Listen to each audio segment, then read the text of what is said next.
Hello, my name is Keenan Newton, and I'm a Senior Product Marketing Manager for SharePoint Developers. And I'm going to discuss a little bit about why apps are important for SharePoint 2013.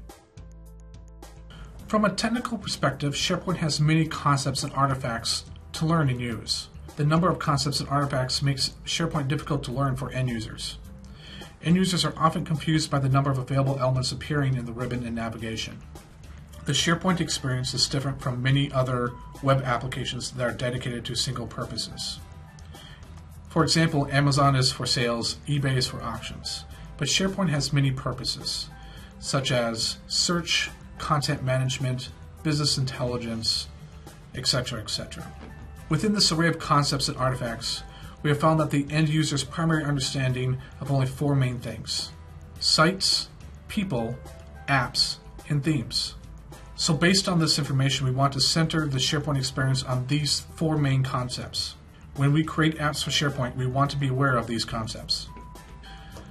First concept is sites, and this is generally where people actually go in and they actually see the various sites that are on for a particular SharePoint site. This is where their content lives. This is where information about within their organization, this is where it all lives. This is how they discover things, where they perform their searches, where they look at dashboards with various types of business intelligence information. The second part is people, and this is where people can discover information about their colleagues that they work with. This is where they can look at their personal sites. This is where they can look at their news feeds and documents that they want to share. Third concept is apps.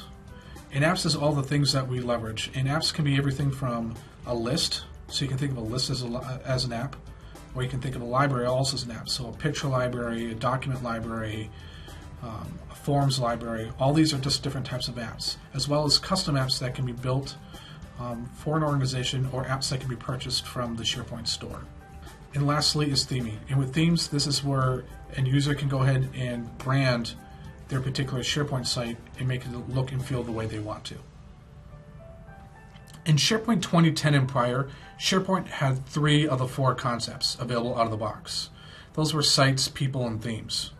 We really didn't have the concept of apps, but end users are increasingly aware of the app concept through things like their smartphones. Apps are a critical part of the experience. Yes, we have concepts that are app-like, workflow, lists, libraries, but not truly apps which are built to perform specific functions similar to the way they are on their phones and tablets. This is the gap that needs to be filled, and this is the gap that we filled with SharePoint 2013.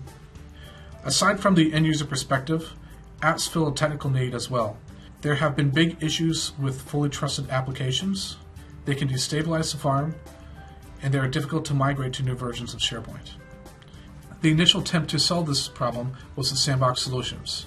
The problem with sandbox solutions is that they are very limiting in what they can do.